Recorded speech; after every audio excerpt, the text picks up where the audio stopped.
예, 안녕하세요. 원재입니다. 예, 저희 이제 해제가 며칠 안 남았어요. 열흘도 안 남았는데 날씨는 이제 더워지고 있죠. 장마는 끝나고 어, 매미도 많이 울고. 근데 저희가 이제 안거를 하고 있잖아요. 근데 이 안거가 원래는 여러분들 많이 아시겠지만 인도에서 원래 시작된 거예요. 제가 한 세계 일주를 갔을 당시에도 그렇지만은 4월에서부터 아마 우기가 시작될 거야. 그 남쪽에서부터 시작해서 점점 이제 북쪽으로 올라오거든요. 그래서 제가 예전에 세계 일주 했을 적에 남쪽에서 있다가 북쪽으로 막 넘어왔는데 날씨가 너무 좋은 거야. 근데 이제 거기도 뭐 며칠일지 모르겠지만 한 달 이내로 이제 비가 점점 더 올라오면서부터 이제 전국적으로 아마 인도 전역이 아마 우기에 들어갈 거예요. 부처님이 계실 당시만 해도 4월부터 시작해서 7, 8월, 늦게는 한 9월까지 그렇게 우기가 됐을 건데 이제 몬순 계절풍이라는 아마 그 영향을 받죠. 그러면서 이 계속 비가 내리고 있으니까 물론 하루 종일 비가 내리는 건 아니에요. 그러나 이제 그 비가 자주 내리고 그 양도 많아가지고 돌아다니지 못해요. 그렇기 때문에 사람들은 이제 어디 장소에 칙벌을 하면서 조용하게 지내게 되는데 그게 안거의 시작이었던 거야. 그러니까 집에서 그렇게 비가 오니까 집에서 안주하면서 뭐 신을 생각한다든지 아니면 자신의 존재를 돌이켜본다든지 하면서 어떤 선정의 시간을 많이 갖게 된 거예요. 그래서 부처님께서도 이 우기 기간에는 그 돌아다니지 말고 한 곳에 머물면서 그렇게 안거 수행을 하라고 하셨어요. 그래서 부처님 같은 경우도 뭐 정사에 머물면서 그렇게 몇 달 동안 안거 수행을 하게 된 모습이 있죠. 근데 이게 우리나라에 그대로 들어와서 불교가 하안거라는 것을 형태로 나기도 했지만은 또 동양에서는 또 다른 게 있어. 동안거가 있어요. 인도에서는 한겨울이 돼도 엄청나게 춥거나 하진 않아요. 물론 뭐 지금에서야 보자면은 0도 뭐 영하 1, 2도 정도까지 갈 수가 있어. 뭐 바라나시 기준이라든지 아니면 델리 기준이라든지 한다면은 근데 이제 저 북부로 가지 않는 이상 뭐 카슈미르라든지 아니면 라다크 쪽으로 가지 않는 이상 뭐 영하 뭐 20도 30도 그렇게 가지는 않거든요. 그런데 동양 같은 경우에는 우리는 추우면은 영하 20도도 넘기기도 하죠. 추운 데 같은 경우에는. 그렇기 때문에 겨울에는 돌아다니기가 힘들어. 그렇기 때문에 저희는 동안거라는 게 또 생긴 거예요. 인도에는 없었어요. 동안거라는 게. 하한거만 있었을 뿐이야. 우기의 비를 피하기 위해서. 그러나 겨울에는 우리도 이제 동안거를 가지게 되죠. 하한거, 동안거. 근데 이제 제가 오늘 얘기하게 될 것은 숲의 종교와 사막의 종교예요. 제가 대학을 다닐 당시에 불교의 예인가 선불교의 예인가 한번 수업이었을 거야. 그때 정성본 교수님이 쓰신 책 교재를 가지고서 저희가 좀 공부를 했거든요. 그런데 그 책 중에서 굉장히 인상 깊은 대목이 있었어요. 그것은 이제 숲의 종교와 사막의 종교를 그렇게 이제 구분할 때 전 세계적으로 메이저 종교라고 할 수 있는 게 있다면은 아무래도 불교 그리고 기독교, 이슬람교라고 할 수 있죠. 힌두교는 이제 그 지역에 국한되기 때문에 메이저 종교라고 할 수 없고 그리고 도교라든지 유교 같은 것도 이제 전 세계의 메이저 종교라고 할 수 없는 거는 이제 아시아 쪽에 아무래도 국한되기 때문에 그렇게 될 수밖에 없는데 그러나 동서양 구분을 하지 않고 널리 광범위하게 퍼진 것은 불교, 기독교, 이슬람교 그렇게 될 수가 있겠죠. 그런데 이 정성봉 교수님이 당신께서 이렇게 분류를 하셨는지 아니면 어떤 분류 방식을 따른 것인지는 모르지만은 숲의 종교와 사막의 종교로 나누신 거예요. 이 구분이 굉장히 인상적이어서 지금까지 제가 그 수업을 들은 지가 한 뭐 말하자면 20년 가까이 됐는데 지금까지도 기억에 여전히 남는 거예요. 그래서 언젠가 한번 인터넷 서칭을 하다가 숲의 종교, 사막의 종교를 아주 자세하게 다룬 글을 발견을 했어요. 그거는 이제 정성본 교수님께서 동국대학교 경주 캠퍼스 정각원에서 펴낸 이제 불교 수행의 길이라는 책이 있어요. 그 시리즈 중에 7번째 책이 선의 풍토라는 책인 거예요. 선의 풍토, 숲의 종교와 사막의 종교 뭐 이렇게 되는데 이 책이 나오게 된 게 언제냐면 2001년 3월 1일에 이제 정성본 스님께서 쓰신 거예요. 교수님이라고 했는데 정성본 스님이신 거예요. 스님. 원래는 이제 성본 스님이세요. 성본 스님. 근데 앞에 정이 들어갔잖아요. 이게 당신의 속성이시거든요. 그러니까 옛날 스님들 같은 경우에는 그냥 법명만 쓴 게 아니라 그 법명 앞에다 당신의 속성도 붙이신 경향성이 있었던 것 같아요. 물론 타인을 지칭할 때도 그랬던 것 같은데 제가 수도암 대적광장에서 기도하다 보면은 종이 있거든요. 종이 있는데 종에 그때 뭐라고 써져 있더라. 이제 회주 김법전이라고 쓰여져 있고 주지 박원효라고 쓰여져 있었던 거예요. 그러니까 저희 은사 스님이 이제 법자 전자 스님이시지만은 속성은 이제 김씨예요. 김씨. 김자, 향자, 봉자 이렇게 이제 쓰시는데 그래서 속성이 김씨이기 때문에 김법전이라고 쓰신 거야. 그리고 저희 맞사형이신 이제 원효 스님이라고 계세요. 속성이 박씨이셨던 것 같아요. 그러니까 박원효 이렇게 쓰셨던 거예요. 옛날 스님들 약간 50년대에서 뭐 70년대 그 사이쯤에서 많이 활동하셨던 스님들의 어떤 스타일이랄까? 속성을 그렇게 붙여서 하시대요. 그래서 예전에 보면은 성철 스님께서도 이성철 뭐 이렇게 부르신 스님들이 계시더라고요. 저 시대엔 저랬구나 하는 거예요. 지금에는 그게 더 이상 유행은 아닌데 만약 그게 계속 따르게 된다면은 저는 홍원지가 되거든요. 저는 홍씨이기 때문에 그렇게 되고 뭐 법륜 스님 같은 경우는 최법륜 스님이 되는 거죠. 최씨세요. 법륜 스님께서는. 그래서 아마 속성을 붙이는 것은 제 생각에는 유교적인 영향이 아닐까. 아무리 출가를 했어도 자신의 근본 속성 가문은 어떻게 보면 변하진 않거든요. 그러나 여기에 대해서 좀 반대를 하는 스님들도 있을 거예요. 아니 우리가 불법에 출가를 했으면은 모두 다 석가모니 부처님의 제자가 되는 건데 그렇게 속성을 따라서야 되겠느냐 하고서 당신 이제 성을 이제 정하실 때도 석자를 정하시는 경우가 있어요. 석자. 석법인 뭐 석도정 뭐 이렇게 할 수가 있죠. 근데 석씨가 왜 석씨냐면은 석가모니 부처님의 후손이기 때문에 그래서 석씨 한국에서 석씨가 있잖아요. 그래서 석씨성을 가진 이제 스님들이 많이 보일 텐데 실제로 석씨는 아니실 때고 아무래도 이제 석가모니 부처님의 내가 후손이다 이런 거를 강조하기 위해서 그렇게 석자를 붙이신 것 같아요.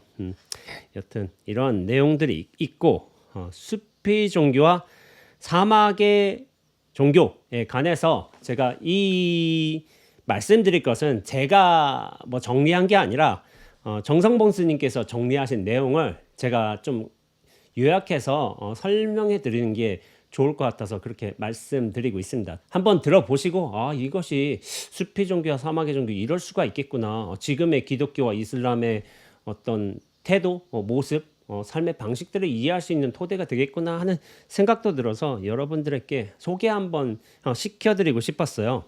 간단하게 이제 제가 훑어가면서 이야기를 해보자면은 오늘날 세계 종교의 형성을 풍토적인 입장에서 크게 두 가지로 나누어 살펴볼 수 있다고 하는 거죠. 숲과 사막, 풍토가 그렇게 다른 거예요. 하나는 인도나 중국 등 동양에서 발생한 모든 종교나 철학은 숲의 종교라고 할 수가 있겠고 이스라엘, 아랍, 서양 등에서 발생한 유태교, 기독교, 이슬람교 등은 사막의 종교로 구분할 수가 있는 거죠. 숲과 사막. 왜냐하면 그 발생한 태동한 이제 본원이 숲이고 사막이었던 거야. 그래서 숲이 종교, 사막의 종교인 거죠. 숲이 종교에 대해서는 먼저 인도, 중국, 한국 등에서 형성된 동양의 종교를 숲이 종교라고 한 것은 인간이 자기 집을 가지고 있어. 그러면서 어디로 가요? 숲에서 뭔가 자원을 채취해. 거기서 뭐 동물들도 잡을 수가 있어. 그러니까 대자연이 어떻게 보면은 나의 먹을 거, 입을 거, 살아갈 것들을 제공하는 자원들이 있는 곳이야. 그래서 거기서 채취를 하고 다시 집으로 돌아오면서 삶을 영위하게 되죠. 그러니까 자기 집을 중심으로 해서 물론 숲도 있지만은 그 앞에다 농지, 그러니까 농지와 밭도 있어가지고 거기다 농작물도 키우면서 어떻게 보면 그것도 커다란 의미의 숲이죠. 그러면서 농경 문화의 삶을 그런 생활 풍토를 살아가고 있는 건데 그 근본에는 숲이라는 커다란 배경이 있는 거예요. 숲이 종교에서는 이제 인간과 자연의 어떤 불가분의 관계를 가지게 되죠. 자연이 굉장히 큰 거죠. 그러면서 자연에 대해서 굉장히 경외하는 마음을 가지고 있고 이것이 어떤 전체적인 큰 바탕이고 우리의 본원이고 그런 인식들을 주로 갖추고 있는 거예요. 그러니까 일체는 모두 하나다. 우린 이 전체 속의 일부분이다. 사람들의 어떤 기본 기저에 깔려 있는 인식이 이 대자연이 훨씬 크고 위대하다. 우리는 그것의 일부분이다. 그러면서 이 대자연에 잘 순응하고 잘 응대하면서 더불어서 우리 인간 삶을 유지해야 된다. 이런 생각이 기본 바탕으로 있지 않았을까 하는 생각을 해요. 그렇게 자연에서 농장에서 일을 하다가 숲에서도 자원 채취하다가 동물들도 얻다가 나중에는 집으로 돌아오게 되는 생활을 계속해서 반복하는 거죠.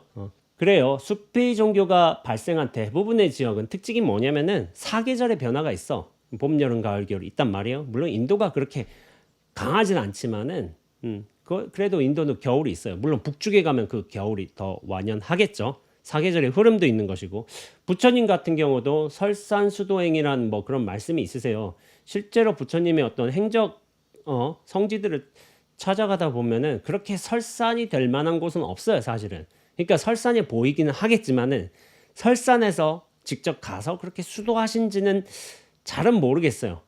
그런 기록이 있는지는 모르겠지만은 하여튼간에 이 사계절의 변화도 있고 그리고 숲의 종교에서는 모든 자원들이 되게 풍부해. 그리고 물도 굉장히 많죠.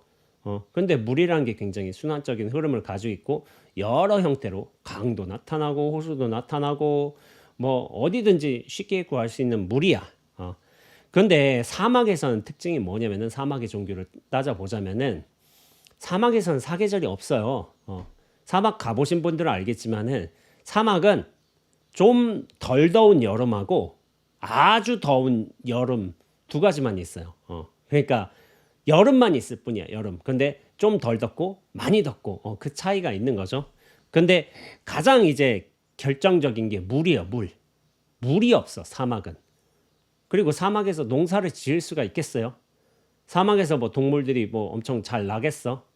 우리 숲에서 막 여러 동물들이 지는 것처럼 그러지도 않고 물도 없고 농작물을 캘 수도 없고 그러니까 유목 생활을 하는 거예요. 그나마 풀이 있는 곳을 찾아서 그렇게 이제 집을 옮겨 다니면서 가축들도 같이 다니는 거죠. 근데 이제 물이라는 요소가 이만큼 중요한 거예요. 동양에서 숲에서 굉장히 흔하게 있는 게 물이지만은 사막에서는 물 자체가 어떤 생명과도 관련이 있어요. 인간의 존속이 될 수 있는 굉장히 중요한 조건인 거죠.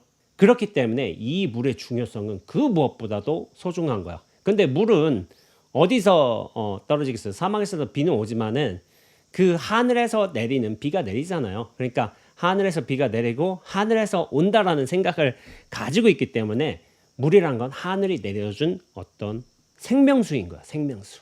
그리고 저 하늘이 어떤 나의 생명을 관할하는 어떤 중심, 거대한 자연이 되는 거예요.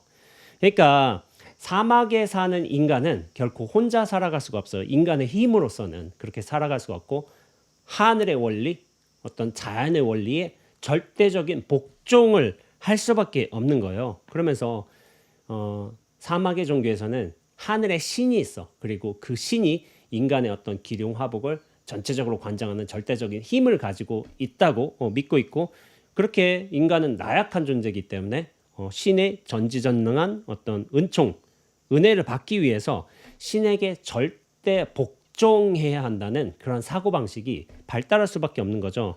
그런데 그런 신한테 이제 거부를 했다든지 반항을 했을 때는 가혹한 저주하고 벌이 내려진다고 생각을 하는 거죠. 제가 예전에 성경을 봤을 때도 그런 느낌이 있었어요. 성경의 구절에서 신의 원리를 따르지 않은 어떤 민족이라든지 어떤 사람들에겐 되게 표현이 되게 가혹했어요. 이게 뭐 그냥 벌을 내렸다 그 수준이 아니라 그 묘사가 굉장히 구체적이었던 거야. 그러니까 아마 성경을 읽어보신 분들은 아실 거예요. 굉장히 가열차게 혹독하게 이제 벌을 내리는 모습이 나타나요. 근데 동양의 종교에서는 그런 것들이 굉장히 나타나지 않는 측면이 있거든요. 근데 사막의 종교에서는 그렇게 신에게 절대 복종해야 한다는 인식이 기본으로 깔려 있는 거죠. 그런 인간의 생존을 관할할 수 있는 것은 인간 자신이 아니야. 저 하늘에 있는 신이야. 그런 믿음을 가지고 있기 때문에 사막에서의 종교는 유일신 종교예요. 저 하늘에 절대 복종해야 되고, 그리고 하늘은 신이 사는 공간인 거야. 하늘은 그렇게 신성한 공간이 되지만은 사막의 종교는 당신들이 사는 사막은 어떤 곳이에요? 저주받은 땅이잖아. 저주받은 땅. 여기는 결코 은혜로운 땅이 아니야. 그런데 이것도 또 비슷하네. 에덴 동산에서 아담과 하와가 쫓겨났잖아요. 에덴이란 곳이 굉장히 안락하고 모든 것이 풍부하고 근심 걱정도 없고 되게 이상적인 공간인데 거기서 쫓겨나면서 인간은 고통을 받게 돼 있죠. 여자는 출산의 고통, 남자는 뭐 가족을 부양해야 한다는 뭐 고통. 그러면서 농사를 짓게 되고 그 척박한 땅에서 계속 살아갈 수밖에 없는 거예요. 그렇기 때문에 이 지상에 내려온 모든 인간은 어떤 의미에서 죄인이에요. 죄인.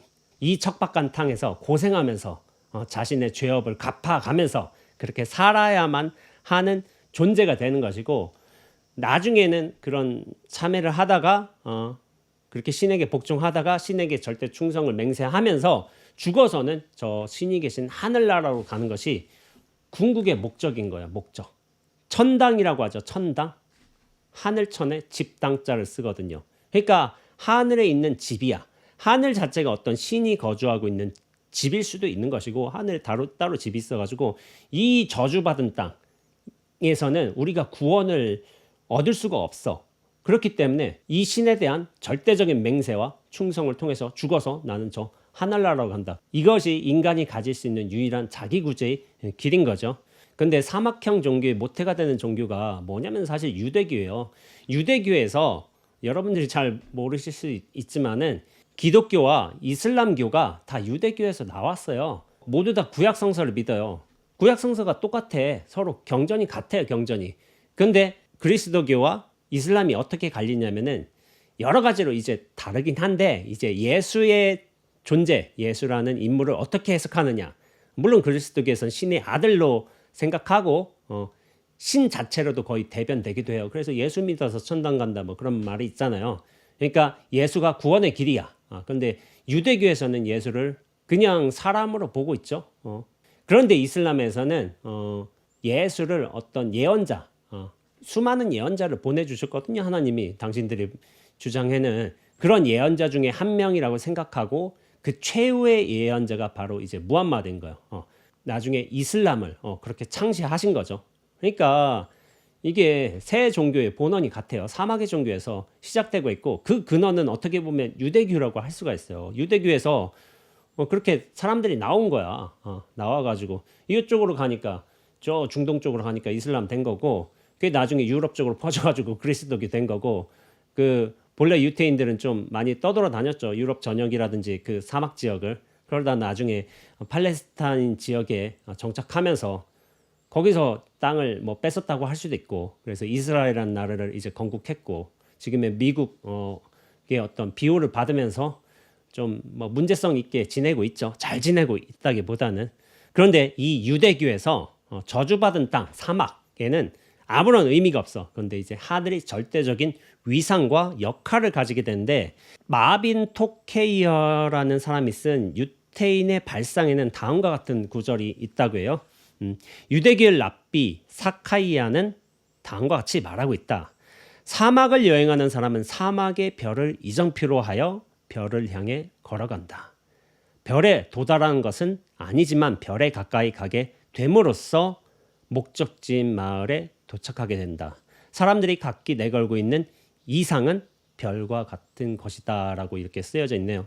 근데 사막에서 우리가 길을 움직인다고 해봐요. 낮에 움직이겠어요? 아니면 밤에 움직이겠어요? 밤에 움직여요. 시원하기 때문에. 낮에는 그늘에서 쉬는 수밖에 없어. 그렇게 밤에 움직일 적에 이정표가 있어야 될 거 아니에요. 자기가 가고자 하는 곳에 어떤 목적지가 있는데 거기를 찾아가기 위해서. 근데 밤에 항상 똑같이 보이는 것은 별인 거예요. 별. 그래서 별을 이정표로 해서 그렇게 어떤 목적지를 향해서 나아갈 수밖에 없는 거예요.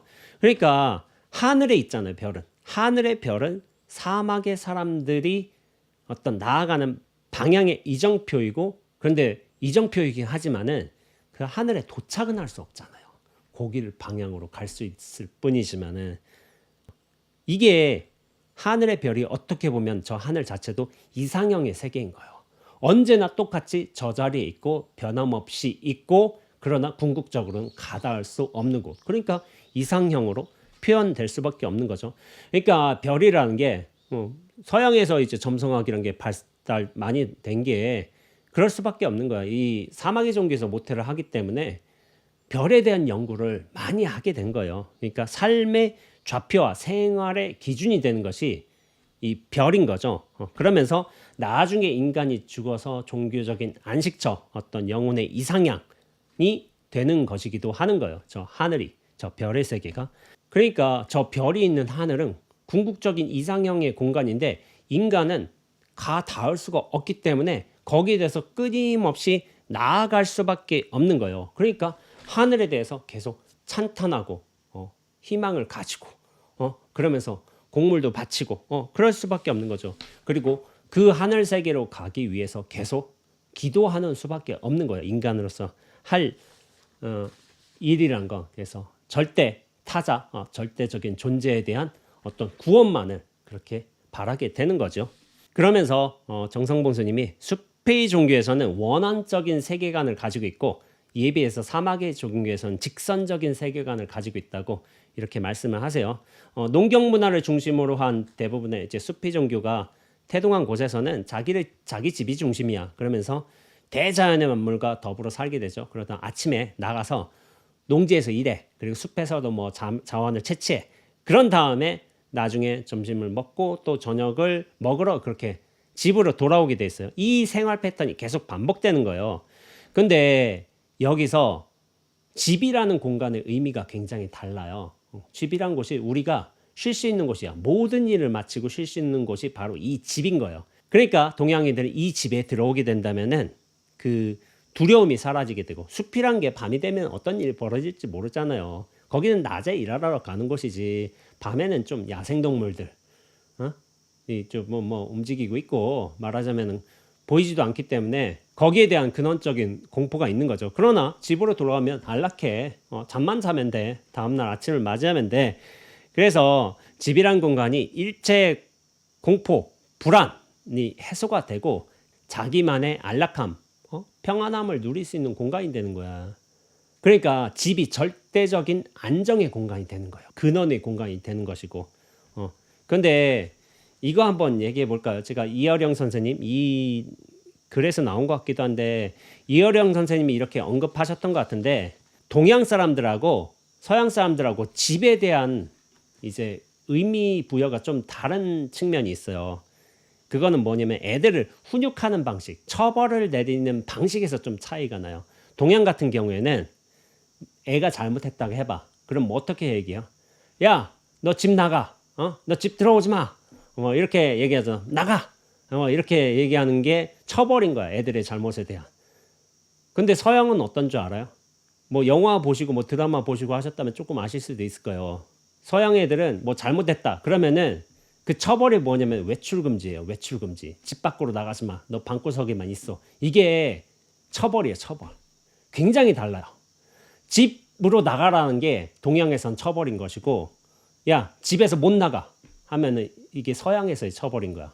서양 같은 경우에 이제 외출 금지가 뭐냐면 grounded라고 표현돼요. grounded. 그러니까 I am grounded for a week 한다면은 뭐 이제 나 일주일간 외출 금지 당했어. 그래서 방구석에만 있어야 돼. 그게 처벌인 거야. 그러니까 이게 집에 대한 인식 차이가 있어요. 동양에서는 집이 자기 존재의 안정된 공간이야. 근원이야. 여기를 벗어나면 위험해져. 그러니까 여기를 나가라고 하는 거는 굉장한 처벌이 되는 거예요. 그리고 요즘 뭐 과거에도 그렇죠. 뭐 집이 마음에 안 들어. 아빠 엄마 마음에 안 들어. 그러면 어떻게 해? 가장 흔한 게 나 밥 안 먹을 거야. 뭐 밥 안 먹을 거야. 이게 반항이야, 반항. 그다음에 나 집 나갈 거야. 이게 또 반항인 거예요. 그만큼 이 안정된 토대를 벗어난다는 거는 어른한테도 굉장히 큰 위협이 될 수가 있어. 이제 어른하고 이제 전쟁 선언하는 거죠. 그러나 애들이 뭐 갈 데가 있어. 뭐 반나절 나갔다가 다시 저녁 돼서 들어오는 수밖에 없죠. 그러니까 이게 참 차이가 많다고 생각을 해요. 동양 같은 경우에는 집을 벗어나면 안 된다. 이것이 절대적인 자기 환원의 공간이다. 그런 생각을 하고 있는 반면에 서양인들은 집 밖을 벗어나야지만 거기서 무언가 새로운 것을 찾을 수 있고 여기서 좀 활달함이 구현될 수 있고 그리고 개척 정신을 이루어낼 수 있다 생각하는 거죠. 그러니까 집은 잠시 쉬는 공간인 것이지 여기가 절대적인 본원의 공간이 될 수 없다는 그런 식의 인식 바탕도 있지 않을까. 저는 그런 생각을 해요. 그렇기 때문에 서양인들은 집 밖을 벗어나서 새로운 곳을 개척하는 그런 의식이 자연스럽게 발달하지 않았나? 그런 생각을 하기도 하는 거죠. 뭐 대항해 시대 때 수많은 사람들, 콜럼버스도 그렇고 여러 사람들이 나가서 미지의 대륙을 뭐 탐험한 것도 동양에서는 그런 일이 없어요. 미지의 대륙을 탐험하기 위해 뭐 답사단을 꾸린다. 뭐 이런 일이 없어요. 그냥 원제 자기 집으로 다시 돌아와야 되는 게 절대적인 어떤 사명, 숙명처럼 되어 있는 거야. 근데 서양인들은 그렇지는 않아요. 좀 확실히 세계 일주할 때도 그런 차이가 있었어. 가장 오지를 개척하는 게 누구냐면은 유럽 애들하고 미국 애들이에요. 걔들은 프론티어 정신이 엄청 강해요. 그냥 남들이 안 가본 곳 먼저 가보고 거기를 알아보고 이게 굉장히 잘해. 그런 애들이 막 오지를 다 탐방하고 자료 조사하고 막 그 정보들을 쌓아 놓으면은 여행 인프라가 구축되고 한다면 그때 어떻게 되냐면은 그때부터 한국인들이 가요. 한국인들은 위험한 곳에 안 가요. 특징이 개척 정신 약해. 제가 볼 때는 세계 일주 돌아다녀 봤잖아요. 유럽 애들 장난 아니에요. 미국 애들도. 근데 한국인들은 안전이 중요해. 안전. 여기가 얼마나 안전한 곳인가. 인프라가 잘 돼 있는가. 깨끗한 곳인가. 그게 중요하고 그렇게 잘 돼 있다 쳐봐. 그러면 한국인들이 막 우르르 가. 그 다음에 한국인들이 빠지게 되는 때가 있어요. 언제 빠지게 되냐면은 이제 중국 애들이 막 몰려올 적에 그때 한국 애들이 빠져요. 중국 애들 또 걔들도 굉장히 안정적이에요. 모험적인 애 없을 거예요. 제 생각에는. 그렇게 보지는 못했어요. 근데 중국 애들이 너무 많다 보니까 뭐 인해 전술인지 그러면은 우리가 좀 빠져. 그런 패턴이 있더라고요. 근데 이제 제가 집에 대해서 원한적인 사고에 관해서 이야기를 하다가 여기까지 왔네요. 다시 돌아가자면은 그렇게 밖에서 일을 하다가 숲에서 자원도 채취하고 농장에서 일하다가 다시 집으로 무조건 들어오면서 안정감을 그렇게 추구하는 거죠. 그런데 이 원한적인 사고를 가지게 된 배경에서 정성보 스님이 어떻게 말씀하시냐면은 농가밭에 이제 그 곡식의 씨앗을 뿌리잖아요. 종자를 뿌리고 그럼 이를 또 키우면서 나중에 재배하잖아요. 그러면서 생명체의 존재에 대한 끊임없는 생성과 변화를 관찰하게 된다고 하시는 거예요. 그러면서 이것들이 변화하잖아. 비 오면서 자라고 그러면서 거기에서 뭐 곤충들도 뭐 움직이고 여러 인연의 결합에 따라서 전개되는 어떤 탄생, 성숙, 노쇠, 고사 이런 생로병사를 자연스럽게 지켜보게 되는 게 이 동양이었던 거야. 그런데 생로병사를 다 마치게 되더라도 근원인 땅으로 돌아가요. 그 모든 농작물들도. 그리고 그것이 자연스럽게 인간에 대한 관찰이 되는 거죠. 인간도 죽으면 어떻게 돼요? 땅에 묻잖아요.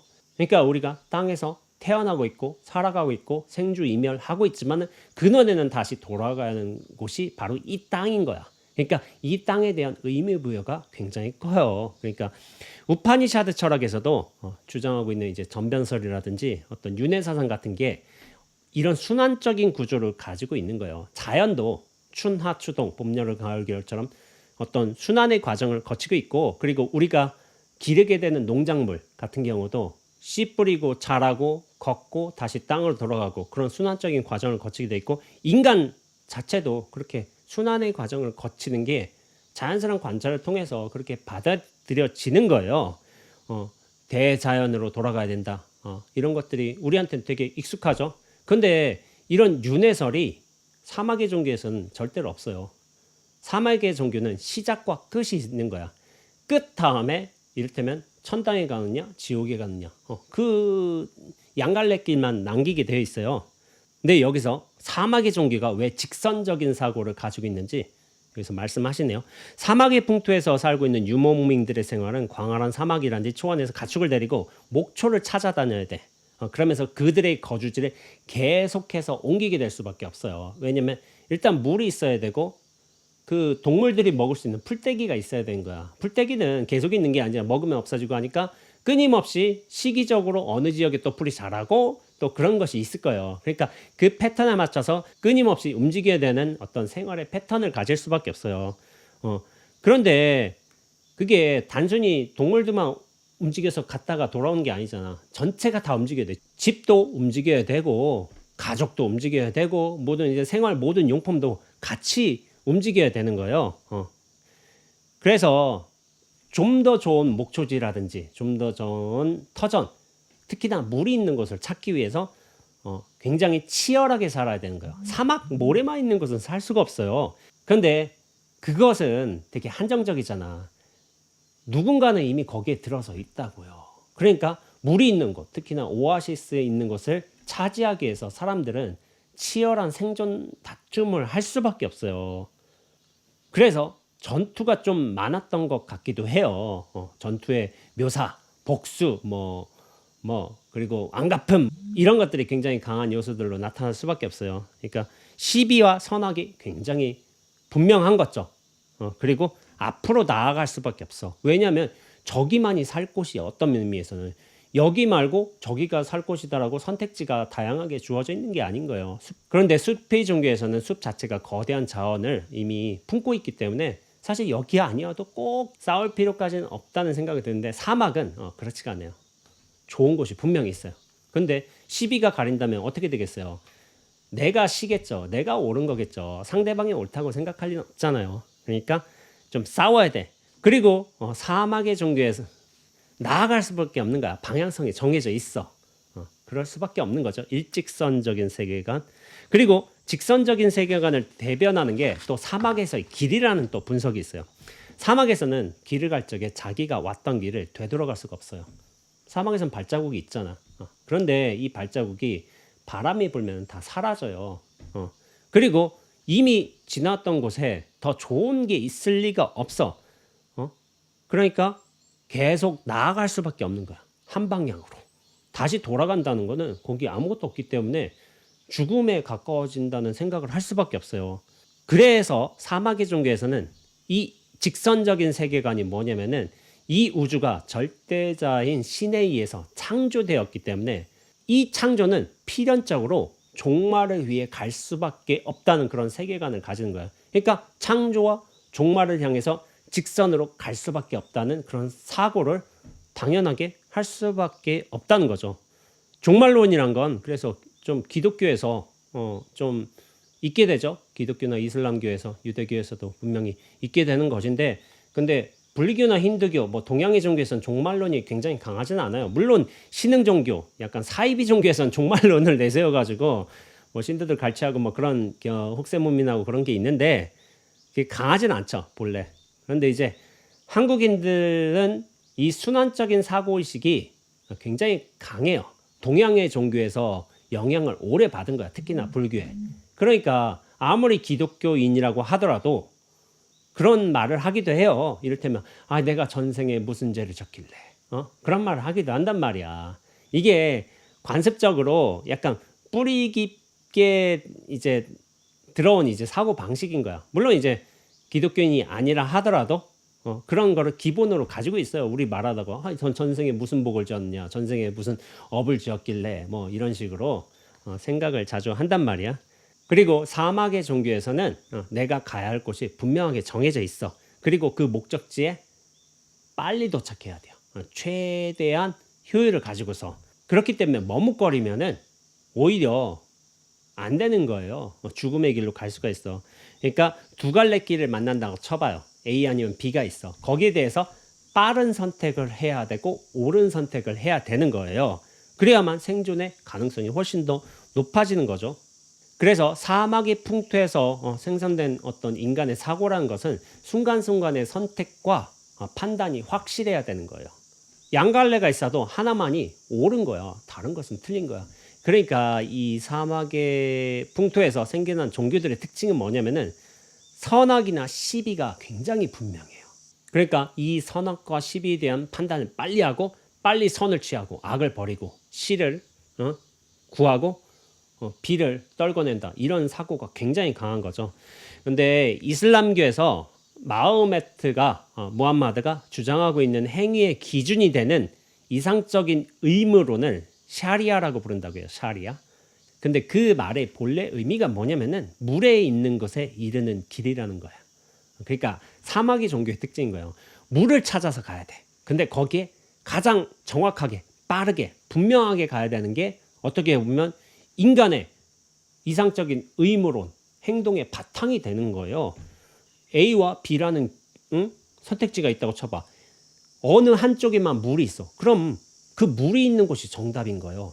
나머지는 오답이야, 실패야, 죽음이야.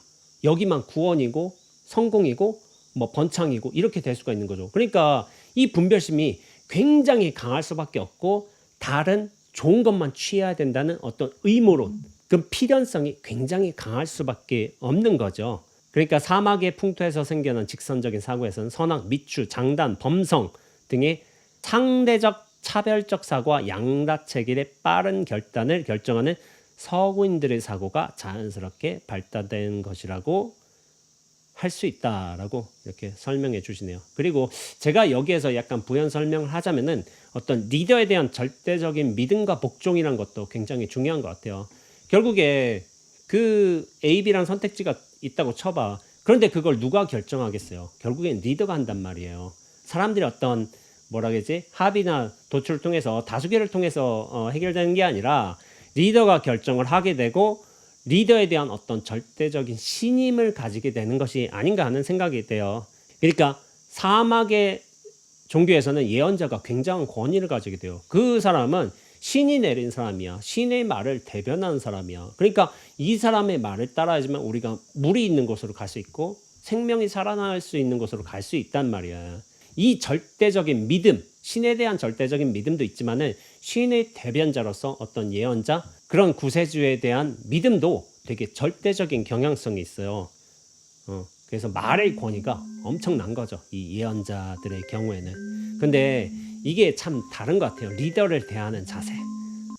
제가 며칠 전에 언급했던 요순 시대 있잖아요. 그때는 요순 시대가 가장 이제 이상적인 시대, 모든 뭐 국민들이 뭐 편안했던 시대라고 이제 상정되기도 하는데 그 요순 시대의 특징이 뭐냐면은 모든 이제 시대가 평온하고 잘 먹고 잘 살아고 금신 걱정이 없어가지고 당시에 군주가 누군지 몰랐다는 게 가장 큰 특징인 거예요. 그러니까 군주가 중요하지 않아. 시대가 평화로 먹을 걸 뭐 잘 먹고 그리고 뭐 범죄도 없어 안정돼 있어. 그러면은 군주가 누군지도 중요치 않다는 게 어떤 동양인들이 생각하는 중국인들이 생각하는 가장 이상적인 시대인 거야. 근데 이것이 사마귀 종교에서는 그게 불가능할 것 같아요. 왜냐면 강력한 군주의 리더십이 있어야지만 그것들이 편안하게 유지되고 안정감을 찾는다. 모든 뭐 생산도 풍부해지고 그렇게 생각이 되지만은 오히려 동양에서는 야, 군주가 누군지도 몰라. 그만큼 이상적인 시대야라고 생각을 하게 되는 거죠. 어떤 관계성, 전체성의 문제가 굉장히 중요했던 것이 아닌가라는 생각을 하게 돼요. 사마귀 종교에서는 절대적인 믿음, 복종의 관계가 굉장히 중요했던 것인데 오히려 전체적인 평화와 안정을 얻었다면은 동양에서는 그 군주마저도 중요하지 않는 거야. 근데 이게 이상적인 것이긴 하죠. 그리고 제가 앞서 얘기한 것처럼 개척 정신에 대해서도 굉장히 달라요. 사막적인 환경 풍토에서는 자신을 구제해줄 어떤 절대자를 밖에서 찾을 수밖에 없어요. 왜냐하면 이 대지나 땅에서는 언제나 한계를 가지고 있고 여기는 저주받은 땅이고 그리고 인간의 능력은 언제나 한계가 있을 수밖에 없기 때문에 밖으로 계속 찾아 나서는 거야. 사막의 종교에서 계속 이제 그 유목민의 터전을 옮기는 것처럼 좀 더 좋은 지역, 좋은 안식처를 찾기 위해서 확대 지향적인 사고가 자연스럽게 발달하지 않았나 이렇게 말씀하시고 계신데 서양인들이 그만큼 외향적인 습성을 많이 키워왔던 거죠. 대항해 시대라는 경우도 이제 미지의 대륙을 개척하는 거잖아요. 그러면서 뭐 제국주의가 확장되었다라고 이제 얘기하기도 하는데 근데 이제 대항해 시대에서 이제 미지의 대륙을 탐험하고 거기 제국주의 땅을 넓히고 한 것들은 다 유럽이에요, 유럽. 전혀 모르던 지역을 가서 개척하고 거기를 자신의 영토로 선포한 거는 유럽 사람들인 거야. 동양에서는 아니요, 모르던 곳에 간 적이 없어. 있는 땅을 서로 차지하려고 했지, 모르던 땅을 개척하고 서로 배 타고 나가서 여기 내 땅이다 찜한 적이 없단 말이에요. 그런데 대항해 할 적에 그때 신부나 목사를 또 데려갔어요. 그러면서 약간 종교적인 믿음도 강조하고 그렇게 했던 거야. 그래서 그 땅에 그리스도교를 전파하기도 했죠. 그러니까 자연을 개척하는 것, 땅을 넓히는 것뿐만 아니라 종교적인 믿음도 같이 넓혔던 거야. 그러니까 인도 같은 거 고아만 간다 하더라도 고아에는 뭐가 있냐면 천주교 성당이 있어요. 성당이. 고아 같은 것은 서방의 영향을 가장 많이 받은 곳 중에 하나이기 때문에 여전히 성당이 남아 있어서 그쪽에 이제 그리스도교인들 여전히 살고 있어요. 이런 어떤 미지의 세계에 대한 어떤 정복, 개척의 의미가 또 어떤 방식으로 드러나냐면은 이제 세계에서 제일 높은 산이 히말라야 산이죠. 근데 이제 1953년 5월 29일에 인간 최초로 이 에베레스트 산을 정복한 영국인이 있어요. 히라리라는 사람인 거예요. 근데 이 사람이 혼자 갔겠어요? 절대로 혼자 안 가요. 원래 등반가들은 항상 셀파를 같이 가게 돼 있어. 이렇게 안내해주고 보조해주고 그 지역에 대해서 다 알고 있으니까 그 셀파를 같이 데리고 가게 돼 있는데, 그러니까 히라리뿐만 아니라 셀파 텐신이라는 사람도 이 산을 등산하는 거야, 같이. 물론 그 전에 제 생각은 그래요. 저 에베레스트 산에 처음으로 도착한 게 이 히라리라는 사람은 아니었을 거라는 생각을 하기도 해요. 그 주민들, 쉘파라고 했지만 그냥 주민들도 저 산에 끝까지 올라가 보자 그런 생각을 할 수가 있어요. 근데 사고 방식이 달라요. 이 히라리는 이 산을 올랐으니까 이 산을 정복했다. 특히나 정복이란 말을 이제 서양인들이 많이 쓰는데, 정복했다는 뜻에서 굉장히 기뻐하는 거야. 여기를 내가 처음으로 등반했다. 그것이 물론 사실이 아닐 가능성이 전 높다고 생각하고 있지만은, 근데 쉘파 텐신은 그 산의 정상에 도착해서 태도가 다른 거야.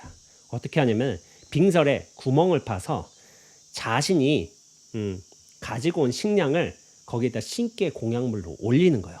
그러면서 깊은 신심으로 기도하는 거야.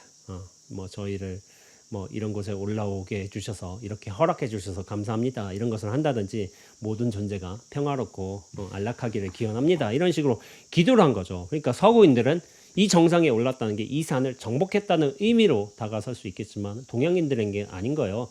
이 산을 경외하는 마음이 있는 거예요. 그러니까 여기다 공물을 올리고 그러니까 기도를 하는 거죠. 그러니까 이게 동양과 서양의 굉장히 사고방식의 차이를 보여주는 것 같아요. 사막의 풍토에서 생겨난 사람들은 좀 더 좋은 개척지, 자연을 어떤 개척의 대상으로 봤던 거야.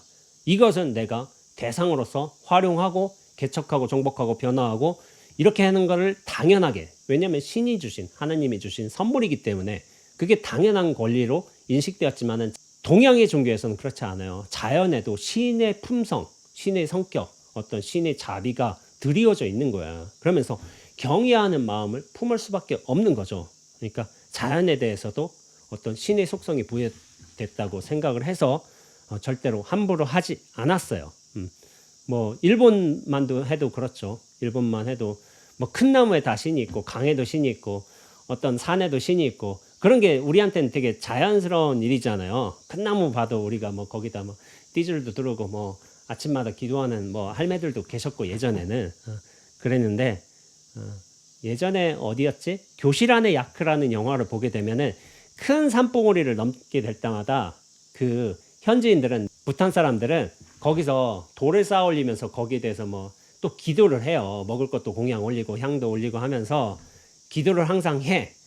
근데 이제 나름 현대인이라고 할 수 있는 그 학교 선생은 그렇게 기도하는 게 좀 신기한 거죠. 근데 원래 동양의 정서가 그런 거예요. 자연에도 신이 내재되어 있다. 그러니까 이것을 경배해야 된다. 굉장히 겸손한 자세를 취했던 것 같죠.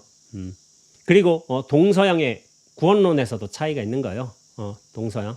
동양에서 이제 수피 종교라고 할 수 있는 거는 이제 자연의 현상에 순응하고 자연의 모든 조화를 참고 받아들이면서, 그러니까 자연과 더불어 살아간다는 세계관이 있는 거야. 그러니까 자연에 대해서 굉장히 겸허해지는 거죠. 여기서 말씀하시기로는 뭐 인수, 인종, 수순, 순리, 수연 그러면서 모든 자연의 원리를 수순하게 따른다. 우리는 결국 이 자연으로 갈 수밖에 없는 존재인데 이 대자연의 원리에 순응한다. 그런 뜻들이 강한 거라고 할 수 있죠. 그리고 우리가 일을 할 때에도 낮에는 그렇게 일을 하다가 다시 집으로 돌아오는 것처럼 자신의 본원, 자신의 본래 집을 찾아가는 어떤 여정들이 우리 삶의 패턴에서 반복되었다시피 내면을 끊임없이 탐구하는 것이 굉장히 자연스러운 일인 거예요. 동양해중교에서는 수행 명상이라는 게 굉장히 자연스럽잖아요. 이것이 깨달음에 이르는 길이라는 생각도 하고 있고, 그리고 모든 성현들은 자기 내면 성찰의 시간을 다 가졌어요. 이러한 과정들이 환원성, 귀환성의 구조라고 하게 되는데 본래심의 어떤 집으로 돌아가는 것을 환지본처라고 하기도 했죠. 환지본처가 금강경의 1분에 나오는 말이죠. 그러니까 언제든지 그 근원으로 돌아가야 된다. 이런 기본 인식이 밑바탕에 저변에 다 깔려 있는 거야. 그러면서 본래 있던 곳, 내 집으로 돌아간다는 게 당연한 것인데 그것이 어떻게 보면 시무도에서도 있는 것 같아요. 시무도도 처음에는 이제 뭐 진리를 찾기 위해서 어떤 뭐 동자가 갔다고 쳐봐. 소를 찾기 위해서 그렇게 막 나섰지만은 나중에 소를 찾고 뭐 소를 얻고 뭐 소마저도 있고 나도 있고 이렇게 하면서 제일 마지막으로 나타나는 10번째 그림이 뭐냐면은 입전수수예요. 입전수수. 입전수수가 뭐냐면은 입전 마을에 시장에 들어가게 돼서 수수 손을 들이운다는 뜻이에요. 손을 들이운다. 그러니까 다시 이 생활 공간, 우리가 본래 있던 지배 공간, 인간의 공간으로 들어선다는 거예요. 그러니까 진리를 찾는 것도 중요해. 근데 진리 찾고서 어떻게 되냐면은 산에 머무른다. 그게 아닌 거예요. 다시 사람들과 어울리면서 사람들을 어떻게 제도하면서 살아간다. 이것이 불교적인 수행의 제일 마지막 과정인 거예요. 다시 인간 세계로 돌아가는 거야. 그래서 저는 그것을 중생놀이라고 표현하게 됐죠. 부처되는 게 아니라 이 공부의 끝은 중생으로서의 놀이, 역할을 여실하게 진실하게 하는 것이라고 제가 말하고 있는 거죠. 근데 이게 그냥 나온 말이 아니라 시모도에서도 그렇게 나오고 있어요. 저만 그렇게 특별하게 말하는 것이 아니라, 그러니까 인간 내면의 본어로 맨 처음에 돌아갈 필요는 있어. 그런데 그것이 어떤 실질적인 공간이 본원이라는 것도 나중에는 마음이라고 표현됐지만 본래의 집으로 돌아가는 어떤 공간적인 상징도 있는 거예요. 임재록 같은 경우에는 이제 밖을 향해서 진실을 추구하는 놈은 쓸개 빠진 녀석, 썩어 빠진 놈 이렇게 욕을 했어요. 그러니까 밖에 진리가 있다. 저 바깥에 어떤 진리가 있다고 그렇게 수행하면 안 된다는 거죠. 자기 마음의 본원으로 돌아가야 된다. 그런 생각을 많이 했었던 거예요. 무엇을 더 많이 쟁취하고 개척하고 그런 게 어떤 수행, 진리를 찾기 위한 과정이 아닌 거죠. 그런데 사마귀 종교에서는 다른 거예요. 신에게 절대 복종하면 신이 어떤 계시를 전달받아요. 너는 무엇을 해야 된다. 어디를 정복해야 된다. 무슨 사명을 받는 거야. 그러면서 서약 계약이란 말이 서양 종교, 그러니까 서약이나 계약이란 말은 서양 종교에서만 좀 나오는 말인 거예요. 그리고 그 말을 반드시 따라야 돼. 누군가가 절대자가 있어. 거기에 대해서 복종할 수밖에 없는 구조를 가진 거예요. 동양의 종교가 자기 내면을 탐구하는 것과는 달리. 그러니까 구원의 그 근거는 외부에 있는 거야. 내부에 있는 게 아니고 저 외부의 말을 반드시 따르느냐, 신의 절대적인 말에 복종하느냐, 그것들이 자기 구원을 할 수 있는 중요한 기점인 것이지, 내면의 탐구를 한 것은 관련이 없어요. 사막에서 내면 탐구하면은 물 있는 곳은 정복 못해요. 무조건적으로 신의 말을 따르는 수밖에 없는 거예요. 그러면서 저는 이런 생각을 하기도 했어요. 저희 노장님이 숲의 비유를 말씀해 주시기도 하셨지만은 전 숲이란 게 저한테는 의미가 깊은 것 같아요. 지금 뭐 매미 돌고 뭐 바람도 잘 불고 나비도 팔랑거리고 뭐 하루살이는 뭐 어떤 뭐 구멍이 생겼는지 방바닥에 오늘 막 한번 보니까 2,000마리 떨어져 있는 것 같아.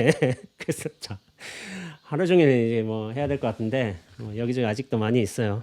근데 이제 숲이라는 곳이 모든 존재들이 어떤 균형적인 관계를 가지고 서로의 조화를 이루면서 살아가는 공간이야. 근데 나름의 다 역할이 있어. 그러나 숲이 더 중요한 거예요. 개별적인 존재들이 중요한 게 아니라. 그러면서 우리가 여기서 무슨 역할을 행할 것인지, 어떻게 균형을 이룰 것인지, 그렇게 역할론을 분명히 하지만은 결국에 우리는 이 대자연에서 살다가 또 대자연으로 돌아가는 생각이 굉장히 강하기도 하죠. 그걸 자연스럽게 받아들이기도 하고.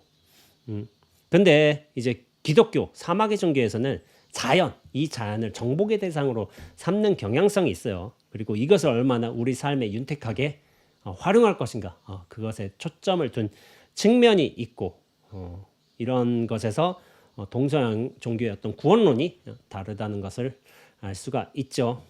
예, 오늘은 숲의 종교와 사막의 종교를 이렇게 좀 나눠서 설명하신 정성본 스님의 이 설명 내용을 제가 제 나름대로 방식대로 이제 간추려서 말씀드려 봤어요. 저는 이게 이런 지형적인, 그쵸? 이 종교가 어디 지역에서 발생하는가, 지형학적인 어떤 논리가 굉장히 저는 인상적이었고, 이게 맞을 수도 있겠구나 하는 생각이 들었어요.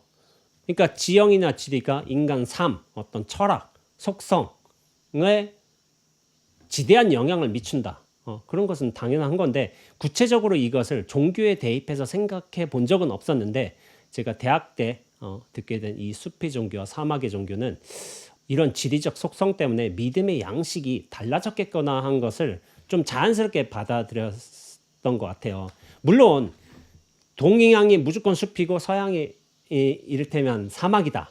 그래서 동양에선 신에 대한 절대적인 믿음과 복종이 없다고 말할 수도 없고, 서양에서도 신에 대한 내면의 관조가 없다라고 말할 수도 없는 거예요. 왜냐하면은 동양에서도 여러 좀 이제 기복적인 형태로서 신으로서 부처님 자체는 사실 깨달음을 뜻하는 것이지만 신적 경배의 대상으로 좀 이렇게 받아들이는 면도 있잖아요. 기복에서는 당연히 그 모든 속성들이 같이 있어. 그러나 어떤 주된 흐름은 다른 거야.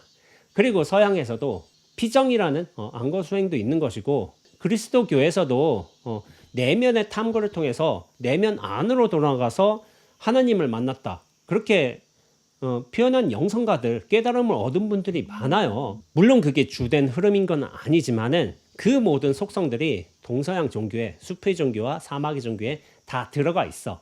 그러나 그 근간이 되는 형태는 좀 이렇게 다르다는 생각을 하게 되고, 서양의 종교가 이런 환경적 요인에 의해서 이런 믿음을 구축할 수도 있겠구나 하는 것을 저한테는 굉장히 인상 깊게 설명해 주신 내용이었던 거예요.